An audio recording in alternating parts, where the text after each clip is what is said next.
Hello everyone, I am Jasmine and you are watching a story on my channel Horror Vibe with Jasmine। ये कहानी है आलिया की।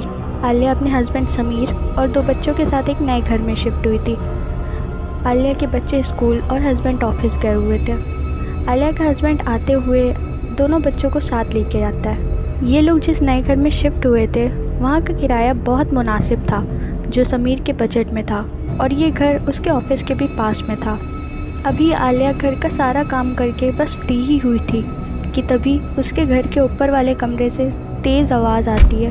वो कुछ भारी चीज़ गिरने की आवाज़ थी। आलिया तेज़ी से ऊपर वाले कमरे में जाती है तो देखती है सामने ही एक बड़ा सा बक्सा रखा है। वो डरते हुए उस बक्से को जैसे ही खोलती है उसके होश उड़ जाता है। उस बक्से में एक औरत की लाश थी। लाश का चेहरा हर जगह से ज़ख्मी था। ऐसा लग रहा था किसी तेज़ आरी से उसका गला काटा गया है। उस लाश की आंखें खुली हुई थी, जैसे लग रहा था वो आलिया को ही देख रही है। आलिया बहुत ज़्यादा डर गई। वो भागती हुई नीचे गई और कमरे का दरवाज़ा बंद करके एक कोने में सहम के बैठ गई। थोड़ी देर में समीर और बच्चे घर आ गए। दरवाज़ा खोलने में आलिया ने काफ़ी देर करी। जब दरवाज़ा खुला तो आलिया काफ़ी घबराई हुई थी। उसे घबराया हुआ देख समीर काफ़ी हैरान हुआ और उससे पूछा, क्या हुआ, तुम इतना घबराई हो क्यों? वो ऊपर कमरे में क्या? ऊपर कमरे में एक बक्सा है जिसमें एक औरत की लाश है। लाश? समीर परेशान हो गया और भागते हुए ऊपर वाले कमरे में गया। आलिया भी उसके पीछे पीछे गई, पर वहाँ पर कुछ नहीं था। कहाँ है लाश?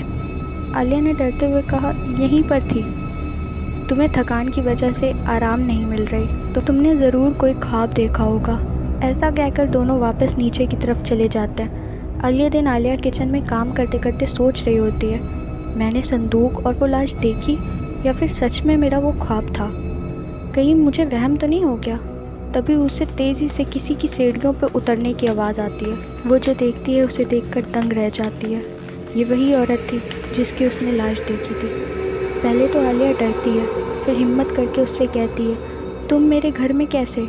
और तुम्हारी शक्ल बिल्कुल उस लाश की वाली औरत की तरह है। क्या वो तुम्हारी जुड़वा बहन थी? वो औरत आलिया की बातें चुपचाप सुनती है और थोड़ा सा मुस्कुराकर गायब हो जाती है। ये नज़ारा देख के तो जैसे आलिया की जान निकल गई थी। वो सोचती है, इस बात के बारे में समीर को कैसे बताऊं? नहीं, अगर ये औरत उसे और बच्चों को परेशान करने लगी तो उनको बताना ठीक नहीं होगा। अगले दिन आलिया अपने घर के बाहर कुछ सामान ले रही होती है, तभी उसे उसकी पड़ोसी मिलती हैं। आलिया उनसे सब कुछ बताती है जो उसके साथ हो रहा था। तो वो कहती हैं, इस घर में पहले एक हस्बैंड वाइफ रहते थे। वाइफ बहुत अच्छी खुश मिजाज थी, पर हस्बैंड ने उसका कत्ल कर दिया था। इस घर में उसी औरत की रूह रहती है, लेकिन वो किसी को परेशान नहीं करती। आलिया ने कहा, परेशान करती नहीं है, पर डर के मारे परेशान तो हो जाते हैं ना, और हमेशा डर ही लगा रहता है कि कहीं कुछ नुकसान ना पहुंचा दे। तो उसके पड़ोस वाली औरत कहती हैं, ठीक है, तुम अपनी तसल्ली के लिए एक बार अपने घर में कुरान खानी करवा लो और उस रूह की तरफ से चीज़ें गरीबों में बांट दो। आलिया ऐसा ही करती है और फिर कभी उसे उस औरत की रूह नहीं दिखती और वो अपने घर में सुकून से रहती है। आज की स्टोरी अगर आपको पसंद आई हो हमें कमेंट्स में ज़रूर बताइएगा। Thanks for watching.